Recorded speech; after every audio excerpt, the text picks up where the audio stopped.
Hello नमस्कार। आज आपला यूट्यूब चॅनलवरती स्वागत आहे। आज आपण वडपौर्णिमा निमित्त स्पेशल आपण साबुदाणा वडा करत आहे। आता कसा करते ते बघूया आणि ती काय काय साहित्य लागते ते सांगत आहे। बघा मी सकाळी साबुदाणा टाकलेला होता भिजून, बघा किती सॉफ्ट आणि नरम झालेला आहे। त्याच्यानंतर त्याला काय साहित्य लागतं साबुदाणा वड्याला, कढीपत्ता घेतलेला आहे आणि मी 5-6 मिरची घेतलेल्या आहे। याला बारीक करून घ्यायचे आहे मिक्सरच्या पॉटमध्ये। अर्धा वाटी मी दही घेतलेला आहे आणि अर्धा वाटी मी शिंगाड्याचे पीठ घेतलेलं आहे। एक आलू घेतलेला आहे उकडलेला आहे, याला बारीक करून घ्यायचे आहे। शिंगाड्याचे पीठ किराणा दुकानात मिळतात। शिंगाड्याचे पीठ टाकायचे, छान टेस्ट येतात आणि कुरकुरे होतात। याला आधी आपण बारीक करून घ्यायचं। बघा मी मिरची आणि कढीपत्ता बारीक केलेला आहे, अशा प्रकारे बारीक करायचं। आता हे साहित्य सर्व आपण ह्या साबुदाण्यात टाकणार आहे। बघा मी आलू ह्या खोबऱ्या किसच्या साहाय्याने किसणार आहे। याच्याने किसलं तर छान प्लेन येतात, हाताने केले तर ते गडे दिसतात तर आपले वडे जमणार नाही, म्हणून या साहाय्याने करायचं। त्याच्यानंतर मिरच्याची चटणी टाकणार आहे, ते आपण मिक्सरच्या पॉटमध्ये वाटली होती ते 2 चम्मच। त्याच्यानंतर दही, त्याच्यानंतर शिंगाडीचं पीठ,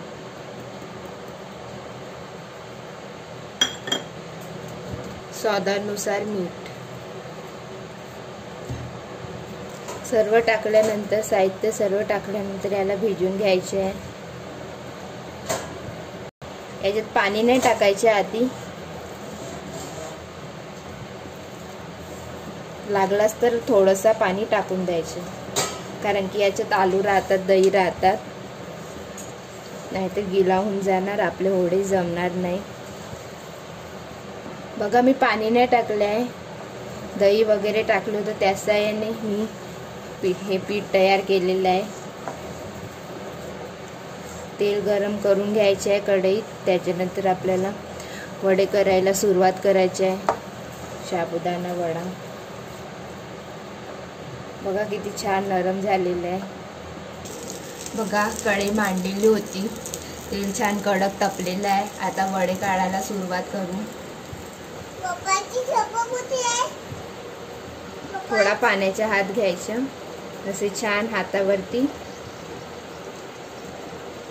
गोल आकाराचे वडे काढायचे। त्याच्यानंतर तेलात टाकायचे। बघा मी तेलात टाकत आहे।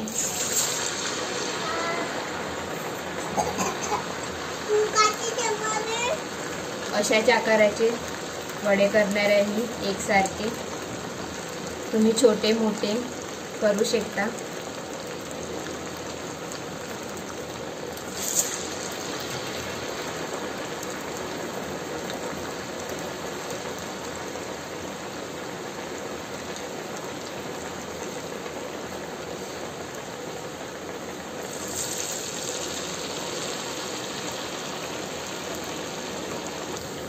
याला छान होऊ द्यायचे। ते थोडे झाल्यानंतर याला पलटून घ्यायचे, छान ब्राऊन कलर येऊ द्यायचा, त्याच्यानंतरच काढायचे। याला मी आता पलटून घेत आहे। बघा मी पलटवले आहे, आता याला छान होऊ द्यायचं। बघा कसं कलर चेंज झालेला आहे, पूर्ण ब्राऊन कलर आलेला आहे। आता याला काढून घ्यायची, बघा छान कडक झालेली आहे। अशा प्रकारे सर्व वडे काढून घ्यायचे। बघा मी आणखी वडे टाकलेले आहे, अशाच प्रकारे एकाच आकाराचे वडे करायचं, छान दिसतात आणि खायला पण छान खुसखुसे झालेले आहे। अशा प्रकारे वडे करायचे। यालाही छान ब्राऊन कलर येऊ द्यायचा, एकदम ब्राऊन नाही, हलका ब्राऊन, आतमधून पण शिजलेला हवा। बघा अशा प्रकारे वडे करायचे। बघा छान कडक झालेले आहे, खायला पण खूप टेस्टी लागणार आहे। कढी सोबत नाही तर तुम्ही ताक सोबत, चटणी सोबत ती खाऊ शकता।